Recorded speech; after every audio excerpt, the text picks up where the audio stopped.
দেশে ইলিশের অন্যতম বৃহৎ পাইকারি মোকাম চাঁদপুর বড় স্টেশন মাছ ঘাটের অবস্থা বেহাল।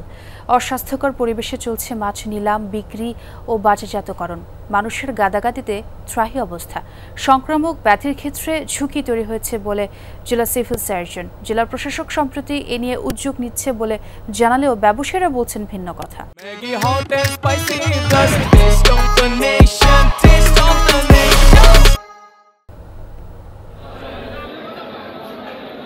চাঁদপুর মাছঘাট জেলে আড়তদার, পাইকার এবং ক্রেতা বিক্রেতার হাঁক ডাকে মুখর থাকে প্রতিদিন।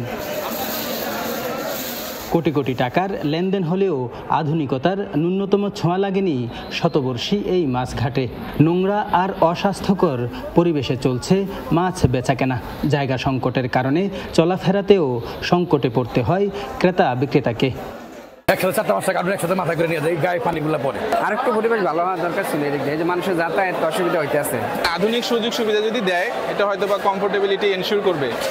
ঘিঞ্জি, অস্বাস্থ্যকর পরিবেশ আর অতিরিক্ত জনসমাগমের কারণে স্বাস্থ্য ঝুঁকি শঙ্কার কথা জানালেন জেলা সিভিল সার্জন।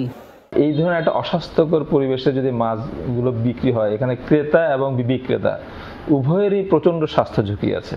পরিস্থিতির উন্নতিতে চলতি বছরের ৫ মে ৩ তলা বিশিষ্ট আধুনিক ইলিশ অবতরণ কেন্দ্র নির্মাণে মৎস্য ও প্রাণী সম্পদ মন্ত্রণালয়ে প্রস্তাবনা পাঠান জেলা প্রশাসক।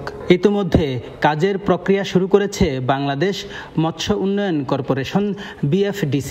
প্রকল্পের প্রস্তাবিত ব্যয় ধরা হয়েছে ৫০ কোটি টাকা। এটা নিয়ে অধিদপ্তরের মধ্যে প্রাথমিক কার্যক্রম তারা গ্রহণ করেছে। হয়তো দ্রুত সময়ের মধ্যে তারা হয়তো একটা ফিজিবিলিটি স্টাডি এবং একটা প্রকল্প গ্রহণ করবে বলে আমাকে জানিয়েছে। তবে এ নিয়ে খুচরা ব্যবসায়ীদের মাঝে তৈরি হয়েছে মিশ্র প্রতিক্রিয়া। মাছঘাট আধুনিক হলে বিভিন্ন ধরনের ব্যয় বৃদ্ধির সাথে সাথে মাছের দামের ওপর প্রভাব পড়বে বলে শঙ্কা ব্যবসায়ীদের।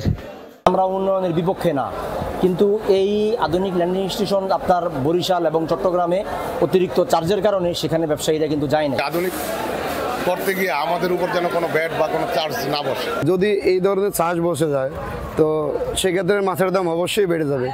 প্রস্তাবিত আধুনিক ইলিশ অবতরণ কেন্দ্রে মৎস্য জাদুঘর, মৎস্যভিত্তিক কর্পোরেট অফিস স্পেস, ব্যাংক ও উন্নতমানের রেস্তোরাঁ সহ বিশেষ সুযোগ সুবিধা থাকার কথা রয়েছে। কাদের পলাশ, যমুনা নিউজ, চাঁদপুর।